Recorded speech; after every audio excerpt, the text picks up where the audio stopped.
Regardez bien, n'oubliez pas de vous abonner. Ah, on s'est réjoui un petit peu trop vite, hein.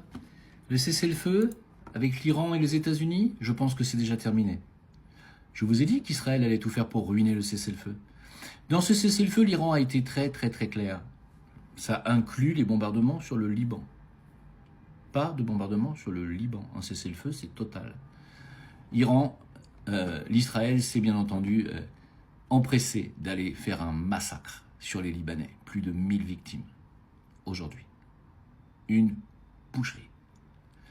Ça veut dire quoi? Ça veut dire que c'est terminé le cessez-le-feu. Je pense que ça va se terminer. De toute façon, ça ne se terminera qu'avec l'annihilation totale d'Israël. Il faut à un moment donné, il va falloir que ça s'arrête. On ne peut pas les laisser tuer tout le monde en toute impunité comme ça pendant des années. Je pense qu'à un moment donné, il va falloir les arrêter. Mais bon, c'est pas notre problème, c'est pas notre compétence, c'est de la compétence de l'Iran.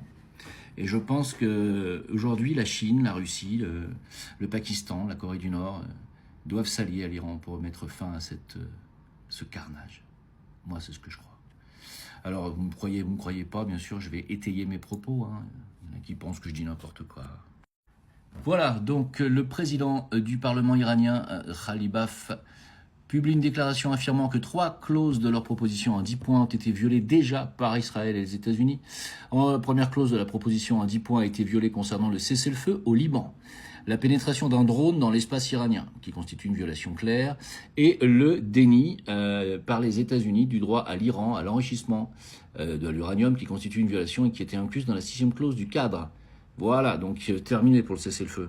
L'Espagne, Premier ministre espagnol Pedro Sánchez, furieux, appelle l'Union européenne à suspendre immédiatement l'accord d'association avec Israël après les frappes massives de l'armée israélienne sur Beyrouth aujourd'hui. Je pense que c'est le seul dirigeant européen digne de ce nom, hein. Il n'y en a pas d'autre. Aux États-Unis, c'est parti. Les États-Unis violent déjà allègrement le cessez-le-feu poussé par leur maître Netanyahou.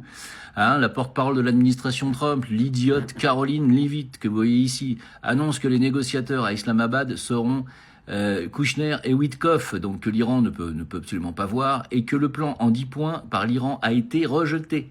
Il ne sera pas la base de négociation. Voilà, ça c'était la volonté de Trump, mais ça n'est pas la volonté de ceux qui dirigent, c'est-à-dire de Netanyahou. Interdiction d'enrichissement uranium, etc. Limitation de missiles balistiques pour l'Iran. Enfin bref, ça va repartir. Bien sûr, le diable en personne nous explique que le cessez-le-feu n'est pas la fin du conflit et que la guerre pourra reprendre à tout moment. Nous sommes prêts à reprendre les combats à tout moment et notre doigt est sur la détente. Oui, on avait remarqué, ouais. Tous des crevures sans exception. J.D. Vance, aligné avec Netanyahou, a dit le cessez-le-feu avec l'Iran n'a jamais inclus le Liban. Donc c'est bon, on peut continuer à tuer les Libanais, y a pas de problème. 50 avions de chasse ont largué 160 bombes en 1 minute, 100 sites au Liban bombardés en 10 minutes, multiples lieux résidentiels au Liban, plus de 300 personnes assassinées. Un État paria, criminel.